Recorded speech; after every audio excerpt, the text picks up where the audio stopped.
I was in hospitality, and it was the last 10 minutes of class, and we all were kind of standing up waiting to be dismissed. And all of a sudden the fire alarm goes off, and all of us were very confused because there was a fire drill earlier in that day. And so we didn't know if we should go outside or if we should stay inside because we didn't know what was going on. We were not that close to the building, so we kind of didn't understand what was happening and where everything was. We finally went outside and ran to the office, and as we were running, one of my friends said, "I just heard a gunshot." And so we started sprinting, and we got in the office, and we all were so confused because earlier in the year when we got the new safety protocols, they said that we're gonna have a lockdown drill and they're gonna fire a false shot so that people know when they hear that noise, they know what to do and the protocol for it. So a lot of us were like, this is fake, this is the drill that they were talking about, it's fine. And others were like, no, this is real. Why would it be fake? And so everyone's going back and forth, and finally we get into full lockdown. And now we're in a room in the office with about 50 people, some administration, some workers, and majority were kids of all different grades and ages.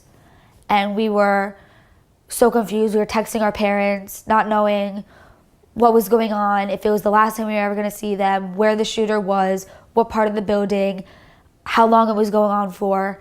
And this one kid was getting the news, and we kept looking, and he kept refreshing it and kept telling us what was going on. And we were like, how could this be possible? This is our school, like this is our home. How is it that now it's destroyed? And we all were freaking out. We were in lockdown for about an hour, and finally we heard everyone down on your knees with your hands up, and a lot of us freaked out. Our hearts started racing because we didn't know if that was the shooter or if it was the SWAT team. And thank God it was the SWAT team, and they just said that so this way they can check if we had a gun and if we had any weapons. They tell us with our hands up to walk out to the side of the office outside, where we're there for another hour and a half with policemen guarding us. And we are texting our parents saying everything is okay, getting the news, watching videos that people sent everywhere, watching the news and all the videos, and calling parents, and just kind of figuring out what we have to do next. I didn't know what to feel or think. I was kind of like, I was in shock, and at one point I was like, this is the end. Like, this is not, like, I'm not getting out of here. And other half of me was like, you're fine. Like, you're gonna get out, and you're gonna be okay, and you're gonna get past it. And there was an unknown that was kind of in everyone's mind, and in my mind especially, because we didn't know where the shooter was, what part of the school. We heard that he was out of the 1200 building and now in the 500 building, which where I was originally.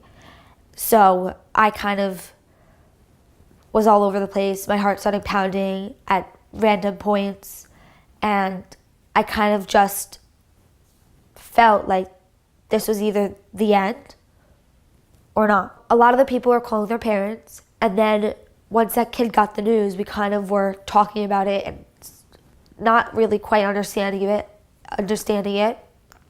A lot of us were kind of not really talking about what was going on because we didn't think it was real or was even true.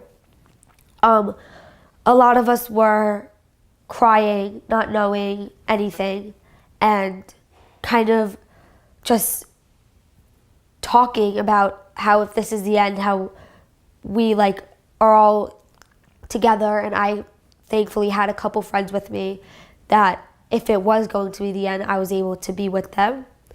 But it wasn't, and we all survived, and we kind of were grateful that we did, and also hurt because we lost 17 people. So one of the people that was with me, he lost his best friend. So I've kind of been making sure he's okay, that he's getting through this and that he knows that there are people here for him.